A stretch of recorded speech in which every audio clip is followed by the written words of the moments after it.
la reforma del Poder Judicial. Y se los tiro como para... ¿Cómo la vieron? Bueno, me lo tiraron. No, yo se los digo. Bueno, yo tengo mi postura también, pero... En realidad yo creo que el Poder Judicial hace bastante que necesita un... Hay que empezar por ahí. Cuando digo hace bastante que necesitaba un retoque, necesitaba fundamentalmente un mecanismo de democratización. Nosotros tenemos una provincia que es bastante conservadora. Sí. No lo queremos admitir normalmente, y los militantes de los distintos partidos políticos tampoco lo quieren admitir, pero es una provincia conservadora. La justicia es una justicia también con esas características, con buenos jueces y con malos jueces. No es que todos son malos ni que todos son buenos. Y que ese es otro de las cuestiones. Los ámbitos. De eso en todas el médico bueno, médico malo. Sí, pero eso es lo que hay que entender. Uno de los grandes problemas que ha tenido la justicia en los últimos tiempos, y fundamentalmente con la recuperación democrática, ha sido el mecanismo de selección de los jueces. Ese ha sido el meollo de la cuestión. Tan es así que en los albores de la democracia, es decir, ya Reviglio metió un consejo de la magistratura. Por decreto. Por decreto, consejo híbrido, bueno, empezó, continuó, siguió, se fue cambiando, etcétera, etcétera. Pero yo creo que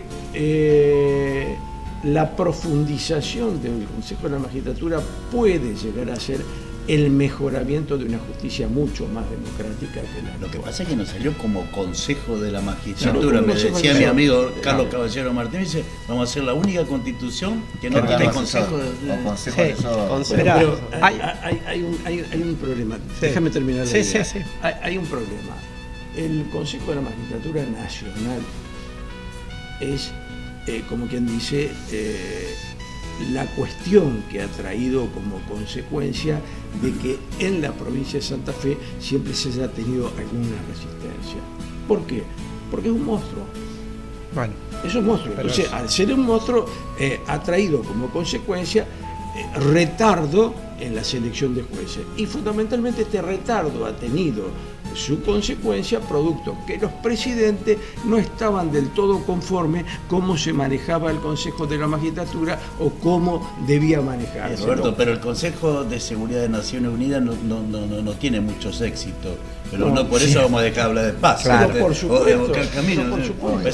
Mira, hay una cosa que del Poder Judicial, a lo que decía Roberto, que yo suscribo a lo que dice él, pero el primer cambio que tuvo el sistema judicial en general fue traumático, fue cuando se incorporó el nuevo sistema penal. La incorporación o la creación del MPA y del Servicio Público Provincial, acuérdense ustedes que hubo un fallo, porque lo primero, apenas surgió esto, el nuevo esquema, Chiche Basó metió el recurso y fue el famoso fallo 2 y 2.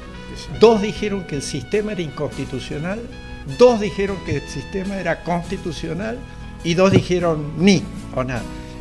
Que eso quedó flotando en el ambiente, porque el primer ataque que tuvo el MPA con la nueva estructura, el nuevo código, digamos, fue atacado por Chiche en su momento. Bueno, Chiche, un enemigo. Él tenía sus razones, por supuesto, ¿no es cierto? Pero ese fue el primer rum que hubo.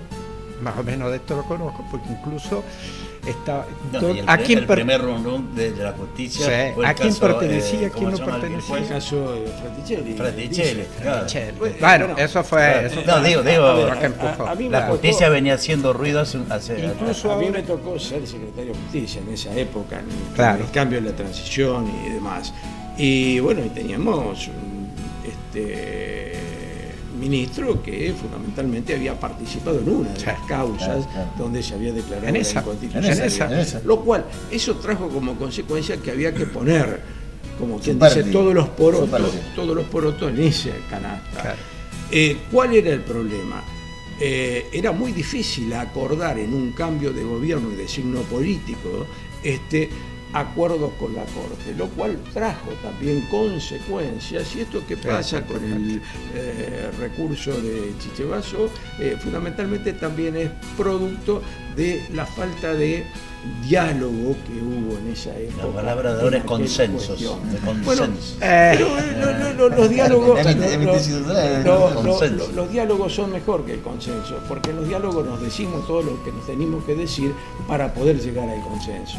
Si no hay diálogo, no hay consenso. Esta introducción que está haciendo Roberto es para decir que la justicia, digamos, viene causando ruido, y que se vaya un amortiguador de atrás, mirá el buje adelante, me parece que habría que cambiar. O sea, necesitaba cambio, y una oportunidad histórica era la reforma de la Constitución, me parece. Bueno, pero vos fíjate una cosa, Raúl.